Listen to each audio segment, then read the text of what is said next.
And we're back. Okay. All right. So, Jeff, it's time for the news. Stop the music. It's time for news. Let's head over to the now functioning newsroom. Jeff Sills, what's happening, my friend? Tell us all about it. All right. So, fun stuff for the news this week. Starting on May 15th, a fleet of up to 4 drones are going to start helping researchers in monitoring supercell thunderstorms. Oh, cool, man. Yeah, this is a $2.4 million project called Taurus, which will send as many as 4 drones up into these storms, flying nearly 800 meters in the air to gather data simultaneously on the atmosphere. Is this a drone we're seeing, or is this the drone dropper thing? I don't know what we're looking at. This is the drone itself. It is more of I guess an airplane type drone, but the thing is if you sit here and watch this video, you can see the amount of stress that this thing is going to go through as it gets into these winds and such. I mean, it's an amazing little device that it can take that kind of damage. That is cool. And still bring back data. Neato. Hold on, we have an important chat.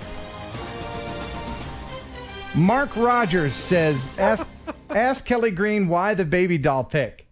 I want to hear the story. The thumbnail of Thursday Night Live has Kelly Green and a baby doll. Why is that, Kelly Green?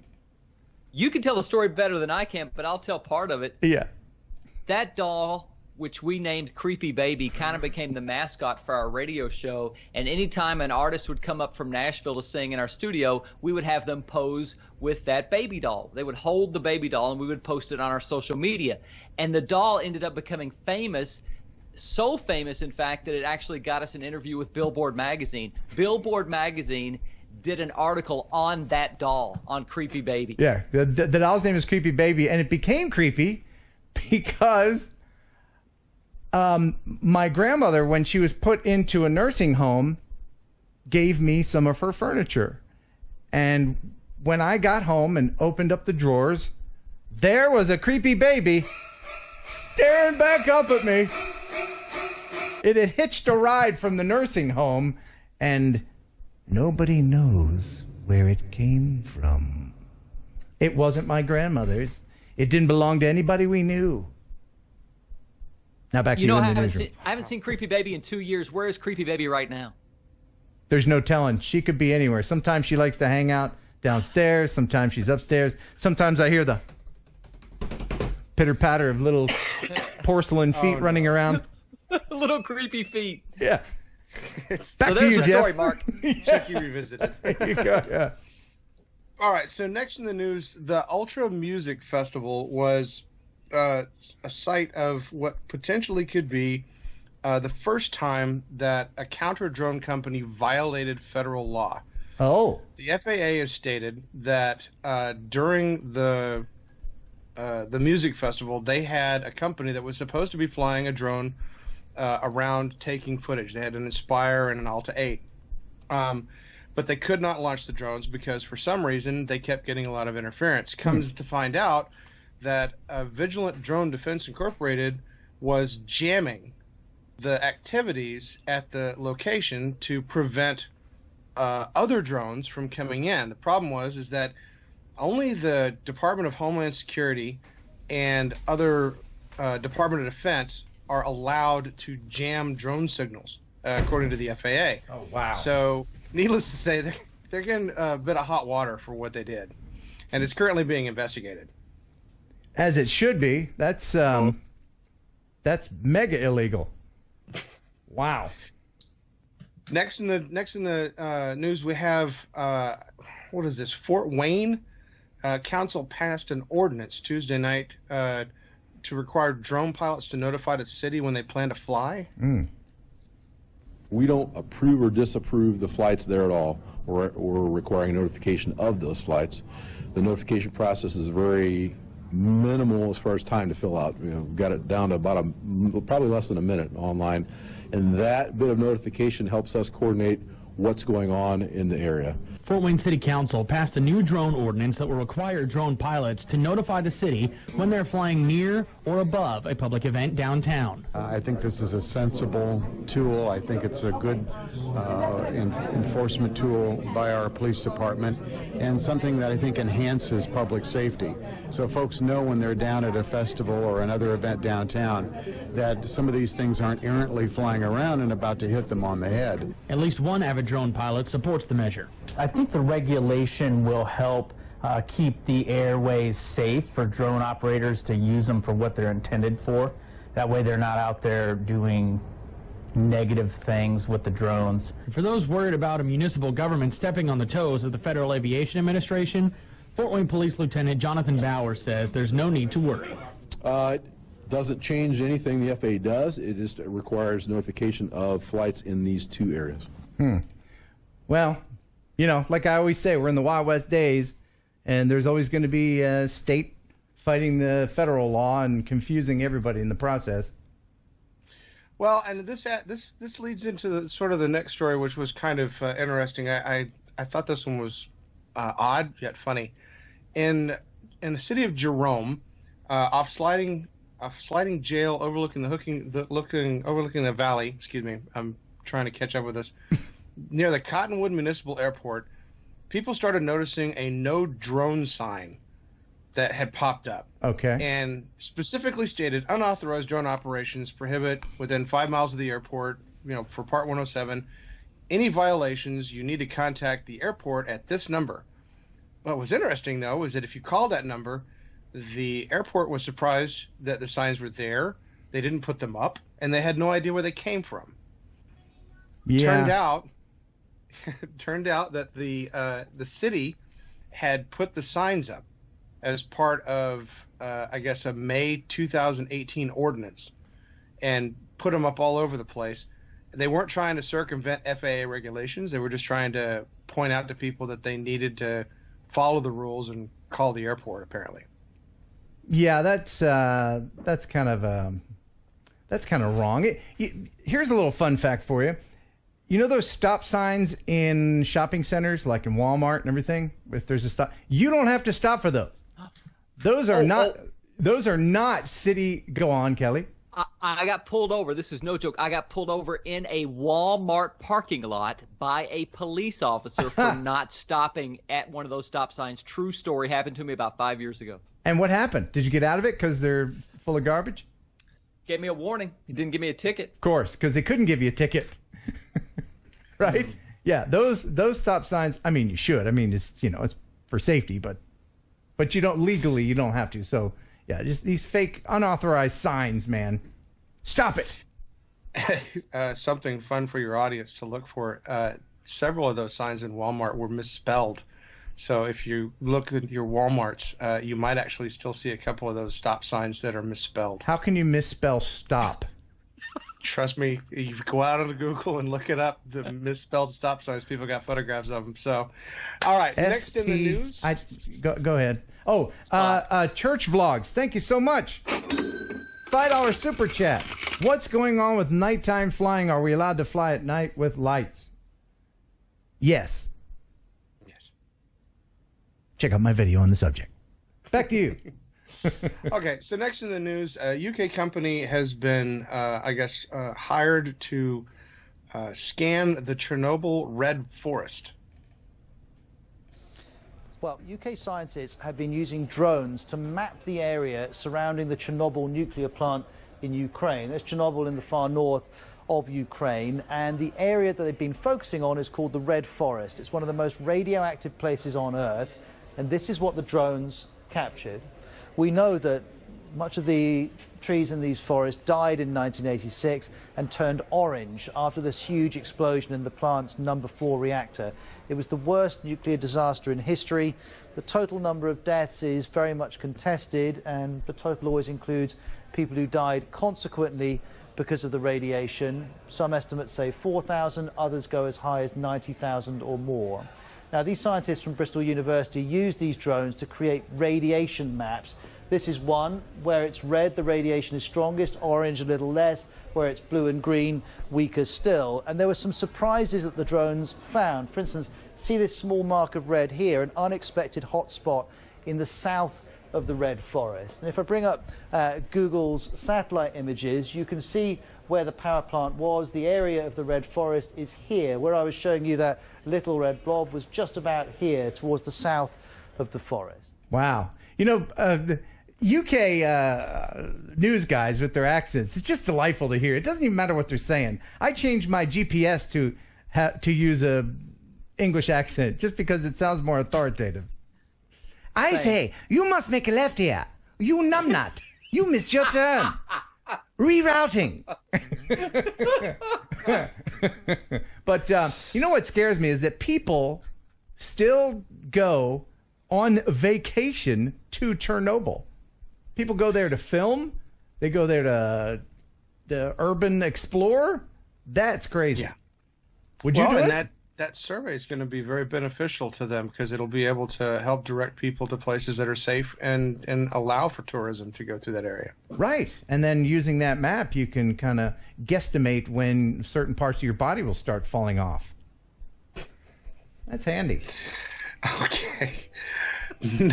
Next in the news. So Johnson authorities in Smithfield, North Carolina, are testing, I guess, the rules and laws that we have for drones with what the sheriff department or what the police departments can do. So they had a drone up and they were looking at a property for stolen construction equipment. They had gotten a tip from another source that stolen equipment was there at the site.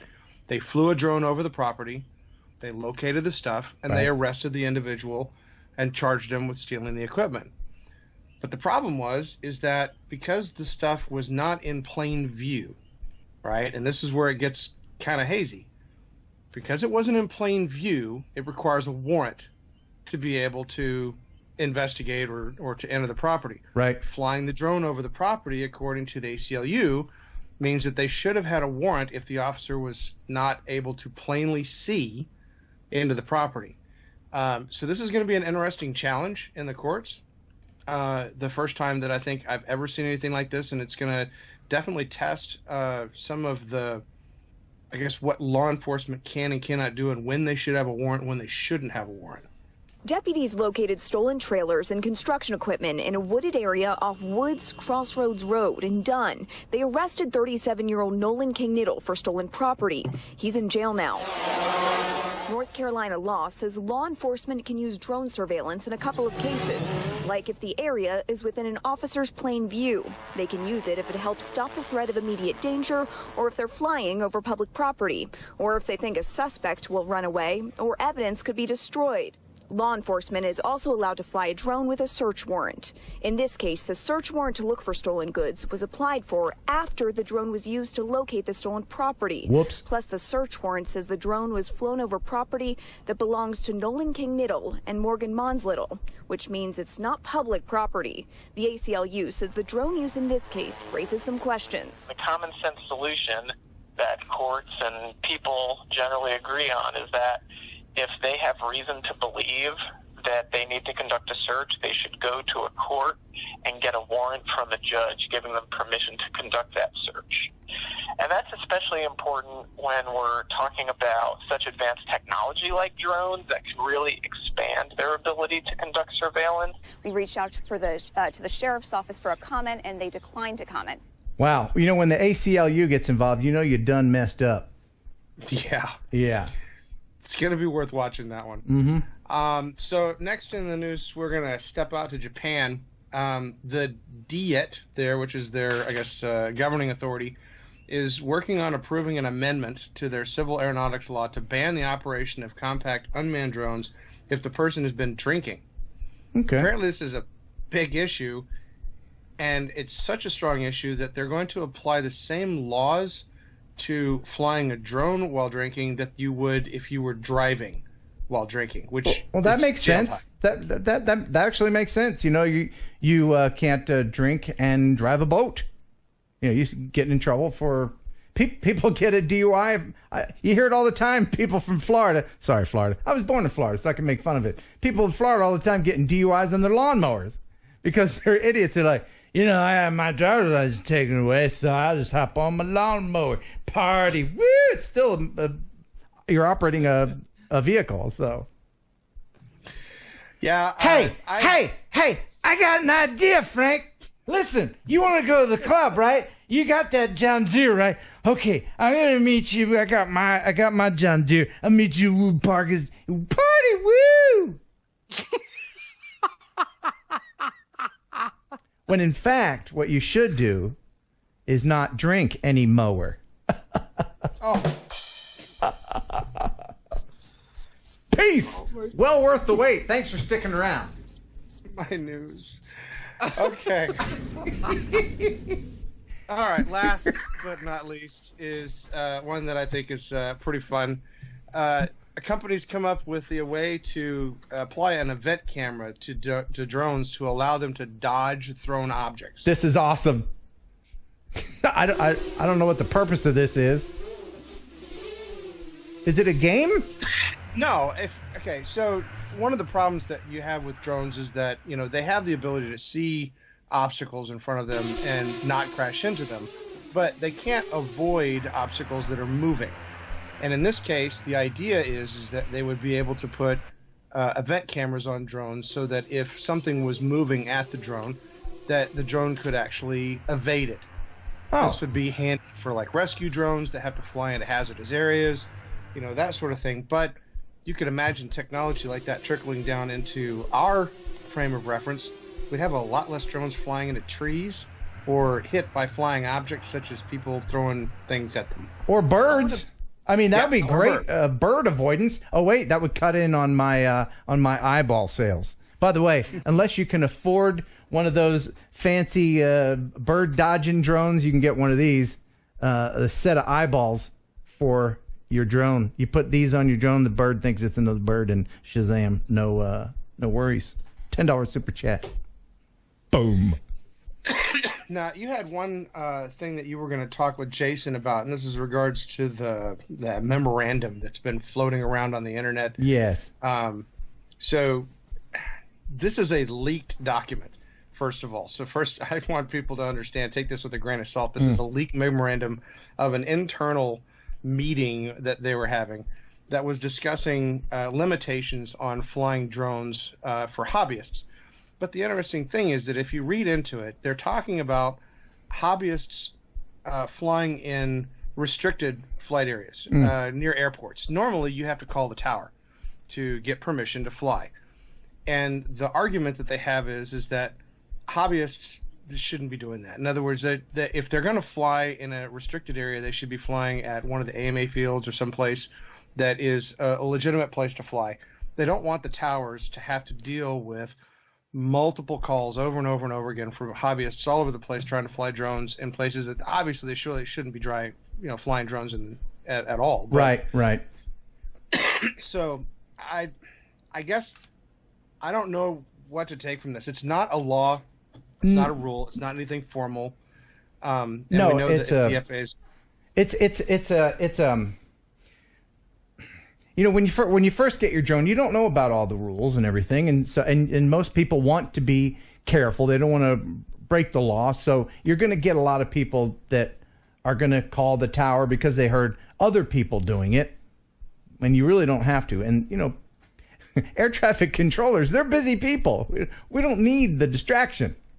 Yeah. So this is actually a good thing, but we'll get you more information on that as it goes. Now, I saw somebody in the chat asking, how was Texas? Now, you and I, we finally met each other. Me and Jeff have been working together for a while. We haven't met until this past weekend, actually. And that was a true treat. It was good to meet you. You're taller than I thought you would be. I thought I'd be taller than you, but we're about the same height. Yeah. So I have some video that you shot while we were at the lighthouse near my dad's place. This is on Lake Conroe. It's very short, but enjoy this. This is Jeff. And this is actually the my old broken drone that you fixed. Yeah. This is the infamous heron bird. So got a chance to take it out and shoot some video footage of it. I used the ND filters that we got for it to make sure that we got good crisp video. Nice. And this is an interesting little lighthouse. It's, you know, it's not for any reason other than decoration. But yeah, I could have served a purpose at some point, but I don't see that it serves much of a purpose anymore other than just a landmark. But this is Lake Conroe. It's a beautiful day. And a perfect day for filming out there. Well, and I had video, Jeff. I had this great, cohort with me that afternoon, and so I had to make sure that I shot some good video instead of that shaky stuff. Well, that was a very good shot. Now, I think what people are asking about Texas is, how was the explosion? You mean the explosion? Yeah, look, Jeff has parts left. Yeah. Yeah, this is one of my trophies. If you're new to the stream and if you didn't hear what we were doing this past weekend, me and Jeff Sills and Chris Rollins, we all went to Splendora, Texas, and the police department had us out there at the what was the name of the shooting range? Trinity. Oh, yeah, Trinity. Yeah, That's Trinity their police shooting range. And so we packed some tannerite explosive target onto an old Phantom 3 donated by Jerry Calverley. Thank you very much, sir. Yes. DIG. Yep. Thank you very much. Drone Interest Group. And we had a sharpshooter shoot it, and it done blowed up. So what I'm going to show you is not the whole video. I'm going to spend this weekend editing miles of footage. We had a lot of fun. I flew a Matrice police helicopter. We interviewed the police. They threw me in the slammer. All kinds of fun stuff. So what I'm going to show you here is just a very short little tease of us out at Trinity Range. The first one is a practice and then the real deal. And this is filmed with a Phantom high-speed camera at 7,200 frames per second. Enjoy this, my friends.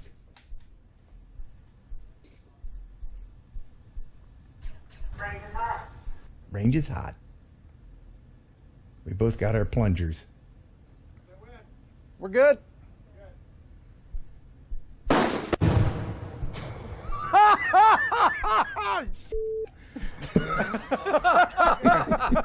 Yeah, beep that one out. You set off the car alarms. Oh, that looked amazing. Oh. It's not often that I'm moved to cursing, but this. You can see. I mean, wow. You can feel that in your chest. Here it is again. You can see the shockwave. Look at the shockwave. Wow. Oh my gosh. Yeah. That was a can and a half of tannerite. Now here is all right, we're ready. the drone. We're good. This is the Thumbs moment. Up. Good, let's go. Woo! Oh, Lord have mercy, you did not